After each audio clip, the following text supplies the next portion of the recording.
You hear me now? Section. How are you doing? I'm doing incredibly well, my friend. How's life? How's Pure Sport? Good, thank you. I was nervous about this. The whole live element to it makes it a bit makes you a bit nervous. I was like, am I in the right spot? But no, No, I'm good. Pure sport, thank you. no, you are. Look, the live element's fun because we get you at your rawest. This isn't a high performance podcast in the Yeah. sense of like it's hyper curated. We want, thoughts on Pure Sport. We want rarities from the CEO without giving too much away about the secret sauce. But look, give us some context on you and Pure Sport. How do we come into where we are today? Yeah, cool. So my name is Dan. I'm the CEO of PureSport. At our essence a sports supplement company, but what we really advocate for is that you're part of something bigger. We really talk about putting good things in your body, exercise, and meaningful social connection.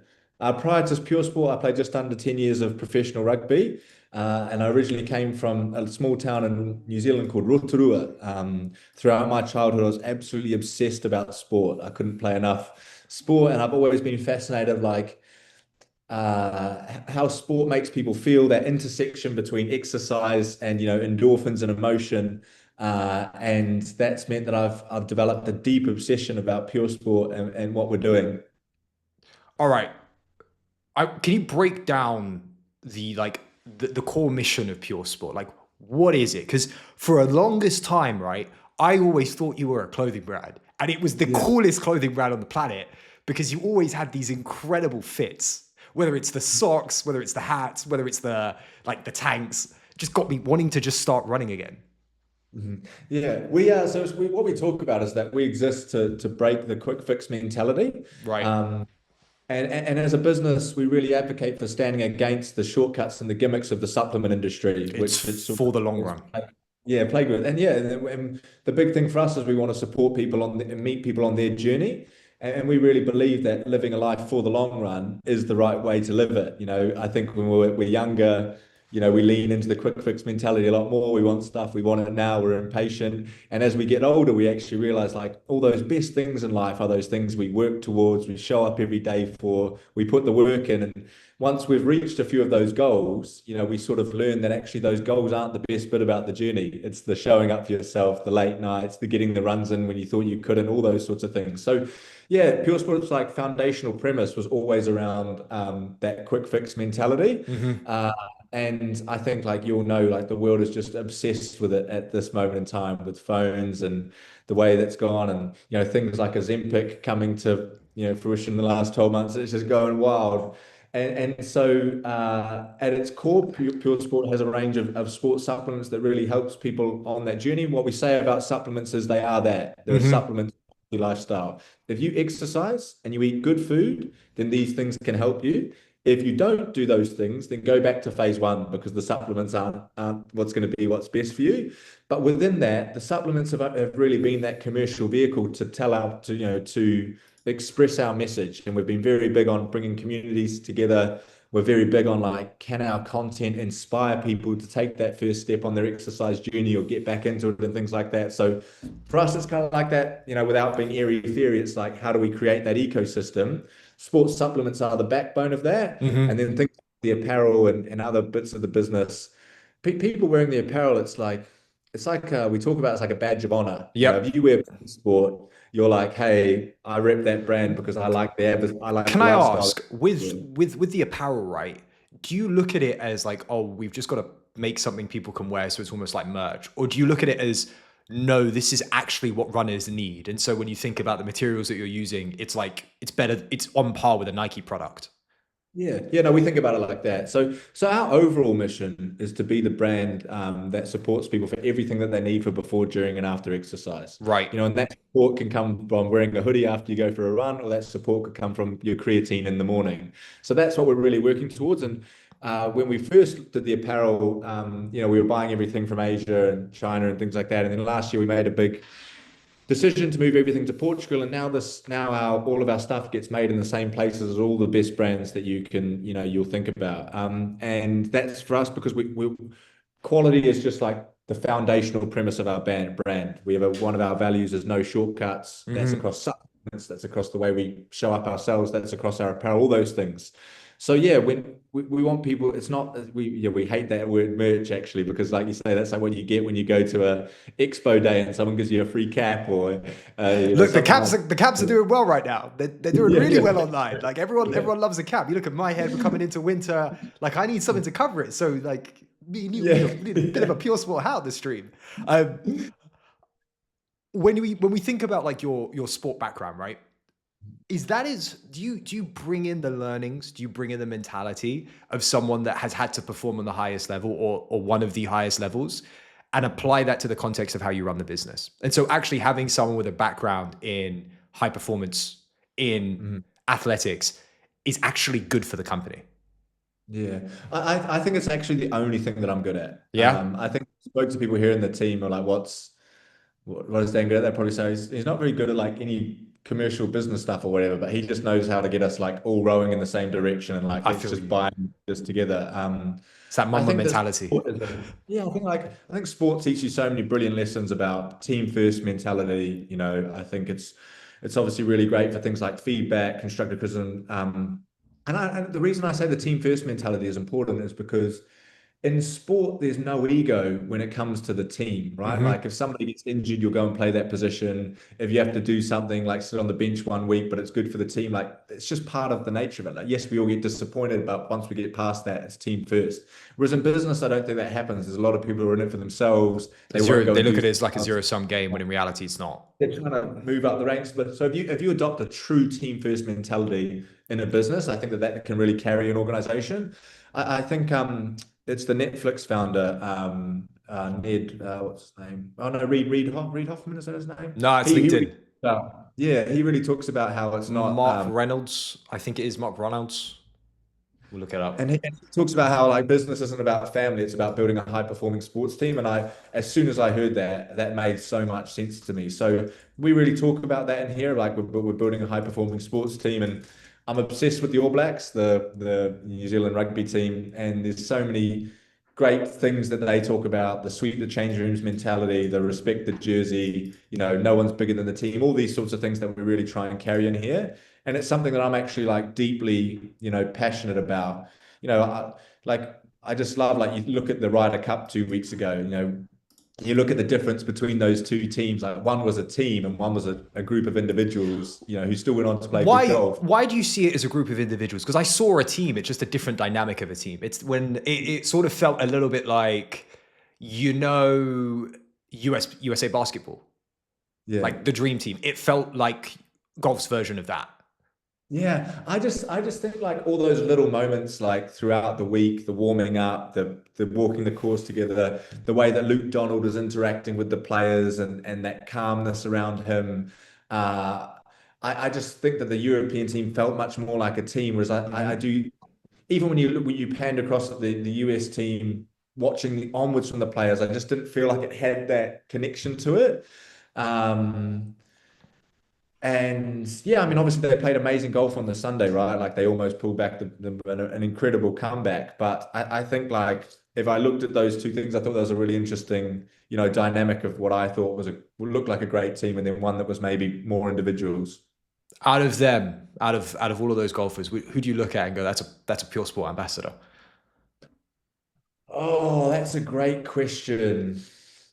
American or European? You know, we like them both, So we talk about a pure sport, how well we talk about like with the Robin Hood of the supplement industry. right? Like what we're trying to do is ultimately good, but we don't care how we do it. We'll do whatever it takes to get there. Both Robin Um, Hood, the folklore, and Robin Hood, the tech app, the finance app, yeah, but bit of oh both. no, yeah, just the folklore. Um, and like I think you can see if you went back and looked at our marketing and you thought about it from that lens, you would see some of that, like the marathon campaigns, Hackney Half, etc., etc. So when we're looking for people, we're always looking for people who kind of have that to them. So I'd say like Shane Lowry is probably the person that kind of jumps out at me. He's a bit of a man of the people. He's a bit like has that rebellious nature to him. But then you hear the amazing stories about like him and Rory and their friendship together and some of the stuff that he's doing. So he'd probably be the one that jumped out. Not a Rory. Yeah, so I think I really I love people who have a stance on the world. Hmm. Like I love people who have an opinion. And I think that that's really important. And I think that Rory really does that. I think, yeah, Rory would be a close sort of second, but it'd also be way more expensive, I'd say. So, Yeah, that's probably true. That's probably true. Might I have to don't think give him so. some equity in the business for it to go. Yeah, yeah, On the topic of having an opinion, right? The long run is obviously, it feels like everyone in pure sport sticks to that, especially through comms, through like content as well. How difficult is it today to grow something in a consumer market? yeah, super difficult. I'd say even more difficult to build a brand, a true brand. Like I think brand's the most overused term in consumer goods things because I think there's great companies, there's great organizations, there's great all those things, but not everyone's a true brand. So I think the most difficult so that is difficult, but I think it's just like anything in business, any team, it's about the people, right? And the people genuinely believe in the purpose and they're fulfilled by what they're doing, then yeah, like them living a life for the long run just becomes second nature. So we're very fortunate to have great people who are all exercise obsessed and believe in what we're doing. But I think the toughest thing to grow a brand these days it's just like the introduction of performance marketing over the last 10 years and even the way it's gone in the last 3 years of like it doesn't reward nice stuff, it doesn't reward pretty content, it doesn't reward aesthetic nice videos and whatever, it rewards like garbage. And we have like tested that to the hills because we really wanted to try and make sure that we were showing up that in that channel in like a nice brand way, but you just can't. We've just tested hundreds of assets. So I think we talk about performance marketing pays the bills of today and brand pays the bills of tomorrow. So performance marketing is like the necessary evil that any startup kind of has to get on, but so many people get on the IV line and they can't get off, Mhm. but like that continue to like we talk about the investment in brand channels, how do we show up on socials, what's our website like, the apparel is a big part of that, all those sorts of things. That's where like brand lives for us. And I think that lots of people ignore that because there's no ROI, there's no number pointing towards why it's successful or why it's not. And the only way you know if it's going well is you come and have a conversation like this and somebody says, oh, that, I really loved what you did there. So I say it's really, really difficult because also what makes you great between 0 and 10 million on performance marketing, if you don't have a great brand, you can get really stuck there and lots of people do. Get lost in the slot. Mm. Yeah, like we're in an unbelievably competitive category. We kind of mentioned that. And it's competitive because there's extremely low barrier to entry. Hmm. Anyone can make a supplement now. Literally you could have a supplement brand in under 4 weeks if you really wanted to. If that's the And speed, that's actually the speed you can build a supplement brand at today. like if you were doing like 100 units in your first run or something like that, and Because like today, it's sort of like the batch that works quite well. It's like we'll just batch them and then we'll grow the audience that way.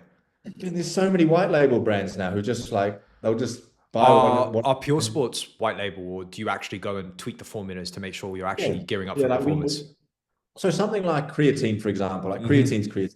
When we don't mix it with anything else, all the research is behind 5 grams of creatine. So like something like that, it is what it is.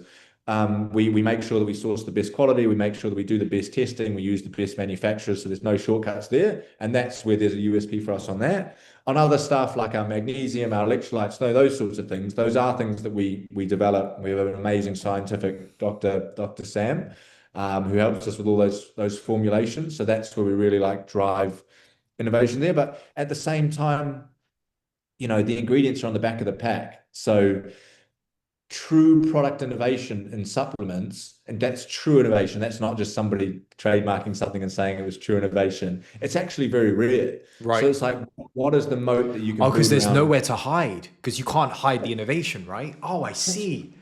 And so like the probably the most recent So you would almost have to uh, like patent it.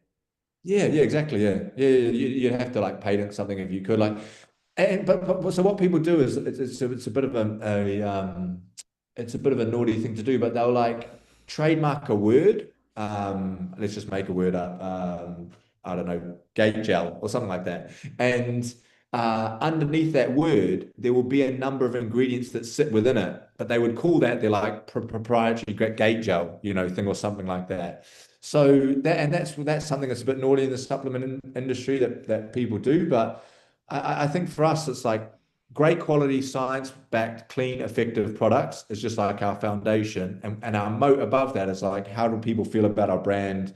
Are we truly standing on the purpose of what we talk about? What are we doing in the community? All those sorts of things because actually product differentiation now, you're just a race to the bottom on price.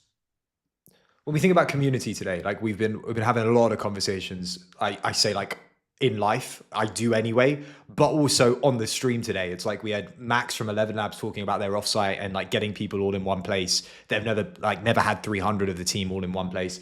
We had Johnny from Simon Squibb's team at Health Bank talking about like the offline, renaissance that we're having. People want to get back in person.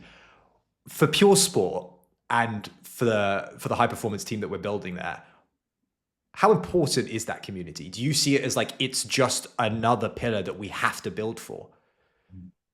Yeah, no, it's the heartbeat of the business, we say. I think when you really break down community, it's a group of people that have something in common. And Mm-hmm. that in common may be a range of different things. At 11 Labs, it's building an incredible AI company. At a team, it might be that. At Pure Sport Run Club, it is that these people all have running in common and they look after themselves. I think what's quite powerful about what we have in common is people know it's like, people resonate with it on a deep level because it's good for them as a human. Being surrounded by all these people who have a similar interest in you, in their health, their wellness, socializing, connecting with people. Like I think that can be quite deep. Whereas and so we talk about that. It's like the heartbeat of the business, and I think one of the most motivating things about Pure Sport is we have a genuinely positive impact on people's lives. Some people that's through the products, for some people that's through community and connection, or some people, as I sort of said before, they may just see a piece of our content and that gets them going on the journey somewhere in the world. So we kind of have this mindset here of like, the bigger we grow, the more people we impact, the more positive like impact we have on those people's lives. And that actually is a very empowering feeling. And not every business has that. So we know that that is, special, but we talk about the customer, the consumer, the Pure Sport community is the heartbeat of the business. What have we got plans coming up? Can you share anything? Yeah, we're launching running gels, hopefully at the end of this month. Nice. We're doing some consumer testing with some consumers next week to just make sure all the flavors and the texture and everything's right before we like What's pull the what's trigger your on it. what's your favorite on them at the moment? Which one sort of takes your fancy out of the gels? Oh, the berry. Yeah, I think the berries. Yeah, it's a berry one. I think it's going to be world class. I think when we really looked around at the gels, like what people struggle with is it's so complicated. There's just so much out there. Everybody's got different grams. Everybody's recommending different amounts, Mm-hmm. you know, per hour, depending on your athlete, all these sorts of things. So we've just really tried to simplify that. And one of the best things about community is we come face to face with hundreds of people every week who are our customers, are our product takers. So actually just getting to hear them ask us questions. Oh, what do you guys think about? And I'm a bit of a saddo like this, even sadder when I meet people that don't know I'm from Pure Sport. Oh, what do you think about Pure Sport? And what do you think about running That gels? must be fun though, right? For you, you sit there, Yeah, you're like, yeah. oh, I actually get an authentic opinion. Yeah. Always, yeah. It's the best thing, and like good and bad, and it's great because you get a genuine reaction of like the work that you're doing. So yeah, I love that stuff. But yeah, like back to the community piece of like asking them like which gels do you take? What flavors do you like? What's complicated? And the amount of people that said, I actually don't take them. I think I should, but it's just too much for me. It's too complicated. Was like astounding. So we've really tried to simplify it. Hopefully going live at the end of this month, as I say, making sure that we've got everything right next week. And I think that that's going to be I wouldn't say it's going to be transformational to the business, but I think it's a number one requested product over the last 18 months by people. Um, and it's such a great gateway product. I think one of the difficulties with supplements is a lot of the time on a lot of supplements, you need to give them time to work, but that them working Oh, isn't but you need instant. the instant. You want an Yeah, instant that also you want a product that gives you instant gratification while also being beneficial in the long run, which means that you exactly. go and have to take the supplement as well. Yeah, so like magnesium, like some Nice. people will sleep like a baby on their first night and be like, "This is amazing." For Yeah. some people, it's building that up over a few weeks, but it's not. There's not that thing. Whereas when you have a gel, there's the taste, there's the texture, you have a sensual impact straight away, and that's one of the biggest reasons why I think the electrolytes for us, but also it's as a category, it's obviously growing as well, has been massive because people can taste it, they can see it. If they're sweating, it feels very refreshing, all of those sorts of things. So we're really excited to have another product in the portfolio that gives that. With it being such a crowded space across both, the the consumables side of the business as well as the clothing side of the business. I assume that you must like not even think about competitors or even like consider the market, but kind of look elsewhere and slightly bigger. In that, Yeah. actually, we're more like a Nike. Is sort of the vibe I get coming out of Pure Sport right now. Yeah, I mean that's makes me so happy to hear you say that. I like 4.5 years ago when we were much more focused on like just having we only had CBD products. We were like obsessed Oh about my looking god, around. I remember the CBD products. How could I forget? Yeah. But we were obsessed about looking around at all these other people because it was such a like a talked about category. You know, there was like so much investment coming into it, like Right. investment in starting brands. And we were looking around, we're like, oh my God, we're just dumb rugby players. Like we don't know what to do here. And these people are getting ahead. And what we said was like, we sat down and we were like, oh, let's just ignore what everyone else is doing and let's just build a sick brand. And we actually said back then, let's build the Nike of the supplement space. You know, we don't necessarily say that as much anymore, but I think we all know what that looks like. And we changed our group picture to this racehorse with Pure Sport on it, Love it. and it's still our group picture today, 5 years later. And the reason is because a racehorse knows it's in a race with lots of other people, but it can't see them because it's got the little blinkers on. So that's how we think about it. Our value number one on the wall up there is we run our own race, and that is like we know we're in a race. There's no denying that it's a competitive category. There's lots of other people trying to get at the same customers.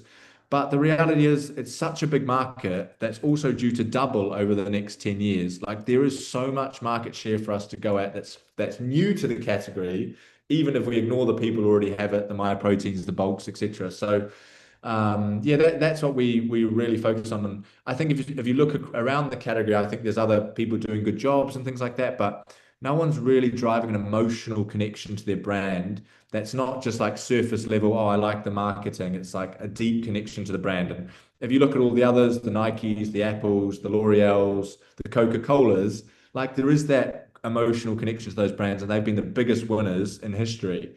So that's what we focus on. All right, I want to ask, it's something we ask all founders at the end or people that are running businesses. For your Mount Rushmore of founders, or in your case, potentially athletes as well, that you look up to, you consume their content, you actively look at or study them. Mm-hmm. Oh, great question. That is a great question. Elon comes up a lot for obvious Who's that? reasons. Sorry? Elon Musk comes up a lot for obvious reasons. The Yeah, guy just yeah. gets on with it. Despite all the things that might be bad about him, he just gets on with it. There's the Elon method. But for you, who are they? So I was a big lover of Kobe. Ah, I Kobe was unreal. yeah, What a guy, both in sport and yeah, business.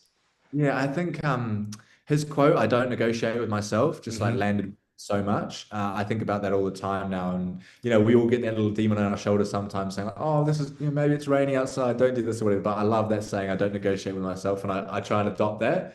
You know, every once in a while, I grab an extra 10 minutes snooze on the alarm, but apart from that, I try not to negotiate with myself. I um I also, so let me think about this. I think, yeah, I'm a big lover of George Heaton. I think that he's done an Hmm. incredible job with Represent, you know, from a garage business in Manchester to be a 100 million revenue apparel business but I think the most impressive thing that I find about George is his personal work rate and his ability to like relentlessly work hard, but also um, he made a category, you know, like there Completely. was, there was like this elevated British luxury streetwear brand, like that didn't really exist before, and I think that is actually so hard to do, and I think they've done a really great job there. And now every pop-up brand outside of that looks like It's like a of one of these version of Represent, right? exactly, and so I think that is a true category leader in the space. So I think he's done a great job.